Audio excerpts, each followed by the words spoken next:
first of all, the just getting back to being an entrepreneur, and then I'll tell you a bit about trying to convince fleets that have been running perfectly good diesel trucks for 40 years why on earth they should move away from them.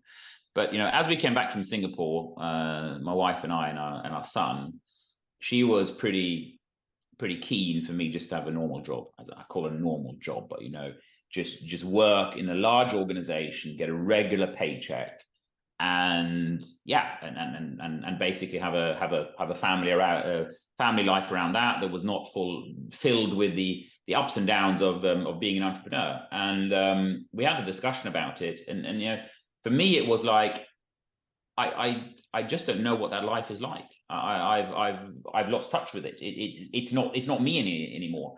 My DNA has now become sort of twisted in such a way, if you want, that the only way that I know now is to go out, do something on my own, create not on my own, but with a co-founder, but to do something and create something.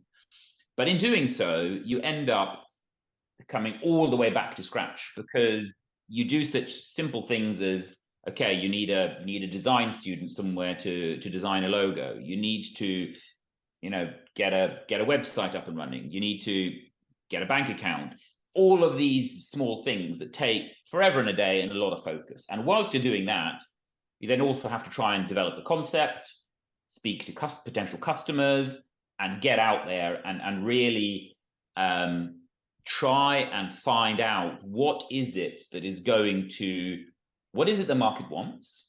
How can you fill that void, if you want? How can you satisfy that market demand? And I think when I look back, or when I now today look at, and by the way, I'm not going to rubbish people or companies who are trying to do hydrogen trucks and hydrogen as a fuel, or battery electric heavy trucks, etc.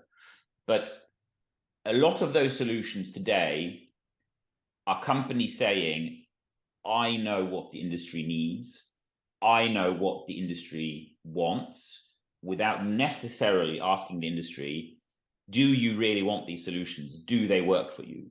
Now, what we did was we spent probably a lot longer than we thought, which was really engaging with some of the leading fleets in the UK. And of course, this process was, as I say, a lot longer than I thought, where we would go in, we'd sit down with them and say, okay, if you want to decarbonize, if you want to move away from diesel, what solutions will work for you? Diesel is an amazing fuel. It's energy dense. You can fill it into a tank in a matter of 3 or 4 minutes, and you can drive 1,000 kilometers in a truck that has a full tank. So it is by far the best fuel out there today if you want to run a very efficient operation.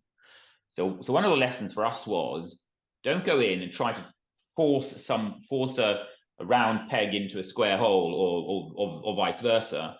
Go out there and say, all right, if you're going to transition away from diesel, what do you need? And the answers were very clear.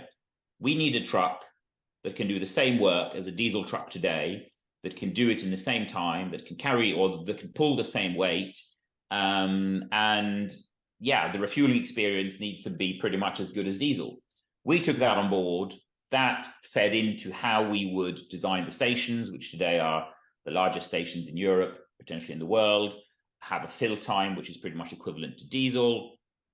And we worked actually with the truck manufacturers as well and said, guys, your design today can do this. Can you provide that in 2 or 3 years?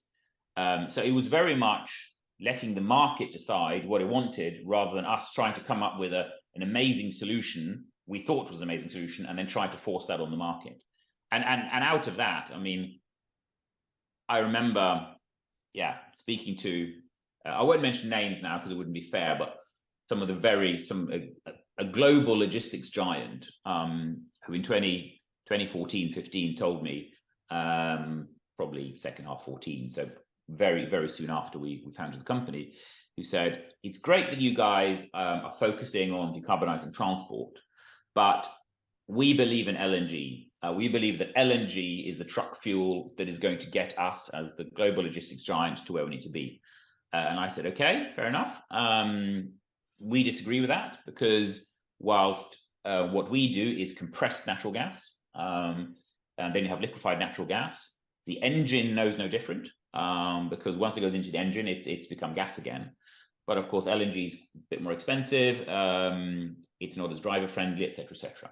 Getting into details here, but the reality was they told us, you're going down the wrong path. We need to do LNG. I then, of course, knew that if you look to the US, in North America, so US and Canada, a lot of truck fleets there around 2010, 2011, 2012 started out going down the LNG route, but they soon pivoted over to the CNG route. And of course, that's exactly what we've seen here in the UK in the last 5 years, is fleets have pivoted away from LNG over to CNG because it's cheaper, it's more, it's greener, it's more driver friendly. It now gives you pretty much the same range, operational range, etc., etc. But once again, that was us saying, okay, you guys have decided that, but let's see if there are other similarities from around the world. And one of them, of course, was from North America, which is the leading country today that runs gas trucks. And there, of course, we'd seen exactly why that pivot had happened. And today we are in the midst of that exact same thing happening here in the UK.